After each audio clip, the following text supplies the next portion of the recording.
About 1 year before the war came to its final moments, Lapine Industries made an announcement in the press. They wanted to audition both a pony and a rabbit for the role of their company mascot. They didn't make any specifications as to the pony, so it was a free-for-all when it came to failing actors and ponies that tried to take the role. One of these ponies was Lucky Charm.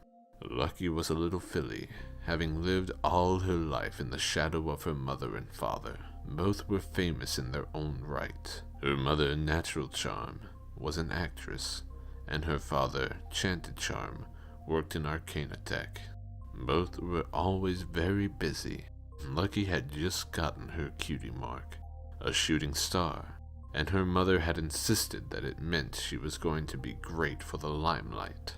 Lucky went along with her mother's wishes, but not because it was her dream. The filly just wanted to spend time with her mother. She'd failed every audition near instantly thus far.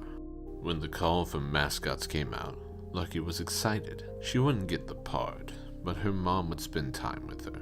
So they went to Lapine headquarters with Lucky dressed up in a pair of bunny ears. She held her stuffed animal, Cuddle Bunny. It was speckled brown, a patchwork of fluff, and was her favorite thing. Lucky wiggled, sitting in her seat for hours as pony after pony was rejected. When it finally came time to be her turn, one of the stallions came to get her. "Lucky Charm?" "Yes, that's me," she replied, staring up at him. As she got up, she dropped Cuddle Bunny. She followed as he gestured for her to come with him, going beyond the large, intimidating white doors. As she walked along, she heard a commotion behind her. "You can't come in here, only one at a time." "But that's my daughter." "Sorry, ma'am." Lucky tried to look back, but the doors were closed with a loud clang, and she couldn't see anything but the two uniformed ponies standing by it. She was led to the stage, in front of 3 judges. None of them seemed like creatives. All 3 seemed to be scientists. "All right, Lucky, show us your routine," the first said, seemingly bored. It was an orange Pegasus mare with her mane tied up in a bun made out of braids. Lucky did her best, but most of the things she prepared seemed blank in her mind. All she remembered to do was a little dance. "All right, fine, that's enough," the second, an earth pony stallion whose coat seemed to be extra long, said.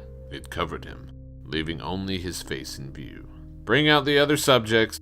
Lucky turned around, trying to see what was happening. What was brought out was a small white rabbit.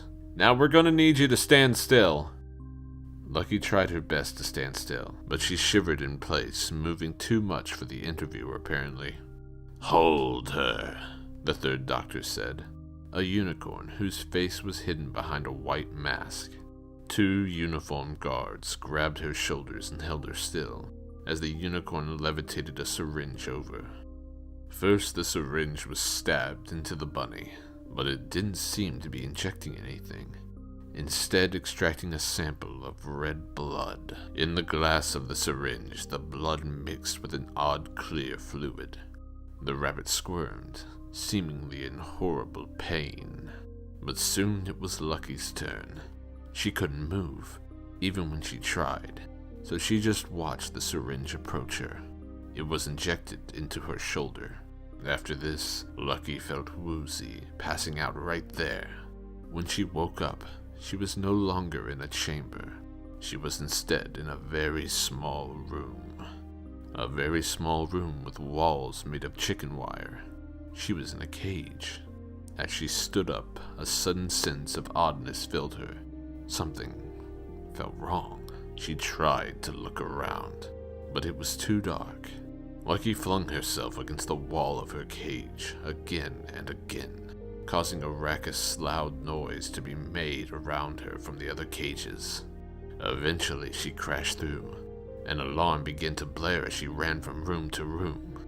She found a vent, and she pushed her way in, managing to wiggle her way out. It was nighttime outside, so she ran and she ran and she ran, eventually finding a river and seeing her own face. crying out in horror. Natural was nervous about not being let inside.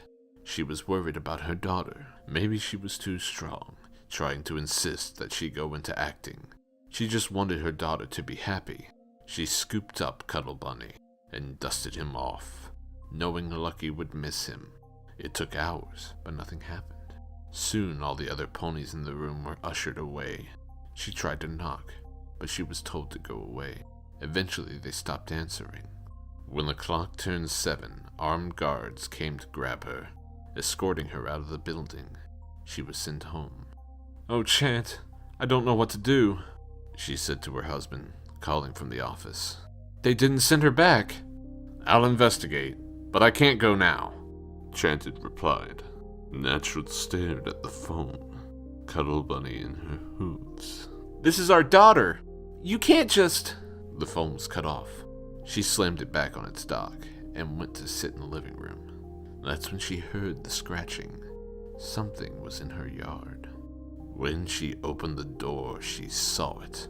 The creature seemed almost like a pony, its hind legs hideously extended, its ears long, drooping and down to the floor. Its body seemed beyond all comprehension. It said 2 words, horribly distorted. "Cold."